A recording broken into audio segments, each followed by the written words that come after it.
कल के लिए निफ्टी और बैंक निफ्टी की भविष्यवाणियां, बाजार में भूकंप, क्या आरबीआई कट और फेड की बैठक आपका पोर्टफोलियो नष्ट कर देगी? निफ्टी का लक्ष्य है 26,900। आज की इस खास चर्चा में आपका स्वागत है। हमारे पास हिमालयन स्टॉक्स गुरुकुल का एक काफी गहरा विश्लेषण है और हम समझने की कोशिश करेंगे कि आरबीआई के एक्शन और फेड की बैठक जैसे बड़े इवेंट्स के बीच बाजार किस तरफ जा सकता है। तो चलिए इस विश्लेषण की परतों को खोलते हैं।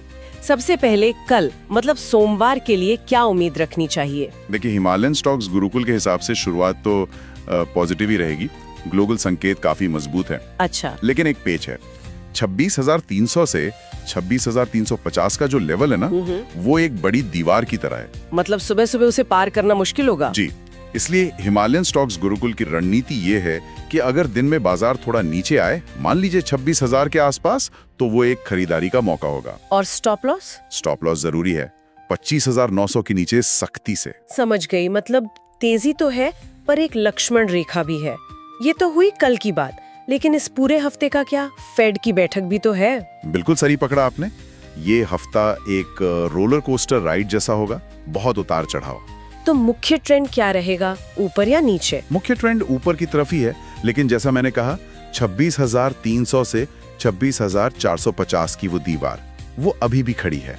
फेड की बैठक और कुछ बड़े आईपीओज, यही इस हफ्ते के सबसे बड़े ट्रिगर होंगे। तो कोई टारगेट है इस हफ्ते के लिए? हाँ, हिमालयन स्टॉक्स गुरुकुल का अनुमान है कि अगर ग्लोबल माहौल ठीक रहा तो हफ्ते के अंत तक हम निफ्टी को 26,600, शायद 26,700 तक भी देख सकते हैं। अच्छा, तो अब अगर हम इस छोटी तस्वीर से बाहर निकलकर अगले 3 महीने का नजरिया देखें, तो क्या कोई बड़ा बदलाव दिख रहा है? मैंने द ग्रेट रोटेशन के बारे में सुना है। बिल्कुल, और यही इस पूरे विश्लेषण का सबसे दिलचस्प हिस्सा है। वो क्या है? द ग्रेट रोटेशन का सीधा मतलब है कि अब बाजार की लगाम बड़े यानी लार्ज कैप शेयरों के हाथ में आने वाली है। और याद रखिए, ये सारी जानकारी और विश्लेषण हिमालयन स्टॉक्स गुरुकुल की तरफ से था। उनके चैनल को सब्सक्राइब, लाइक और शेयर करना बिल्कुल ना भूलें। अगली बार फिर मिलेंगे एक और दिलचस्प विषय के साथ। हिमालयन स्टॉक्स गुरुकुल को सब्सक्राइब, लाइक और शेयर करें।